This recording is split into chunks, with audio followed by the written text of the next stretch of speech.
فدیہ یا دیت کا قانون ہو تو جانیں غیر محفوظ ہو جاتی ہیں، قتل کرنے پر جرات ہوتی ہیں اور قتل کی وارداتیں بڑھ جاتی ہیں۔ اسلام کے قانون کے ساتھ ہی سے امن و عالم برقرار رہ سکتا ہے۔ دیت کی افادیت، دیت کے قانون میں بھی ایک خاص قسم کا فائدہ ہے۔ ایک جان تو گئی، اب ایک جان کے ساتھ میں اور جا رہی ہے۔ ایک خاندان والے بے سر و سامان ہو گئے، اب ایک خاندان اور بے سر و سامان ہوں گے۔ مقتول کے ورثہ اگر یہ سوچ کر قصاص معاف کر دیں کہ مقتول تو زندہ ہو نہیں سکتا، قاتل کی جان لینے سے ہمیں کیا فائدہ پہنچے گا؟ ہمیں اگر فائدہ پہنچ سکتا ہے تو دیت سے فائدہ پہنچ سکتا ہے۔ دیت کے ذریعہ مقتول کی بیوہ اور یتیم بچے مالی منافعات حاصل کر سکیں گے، محتاجی سے بچ سکتے ہیں، خوشحالی اور فارغ البال ہو سکتے ہیں، اور قاتل کے بیوہ بچے بھی محتاجی سے بچ سکتے ہیں، کیونکہ قاتل قصاص میں قتل نہیں ہوگا، لہذا زندہ رہ کر اپنے اہل و عیال کی خبر گیری کر سکتا ہے۔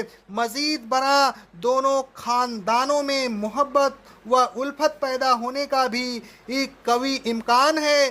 اس لیے دیت کا قانون دونوں گھرانوں کے لیے باعث رحمت ہے۔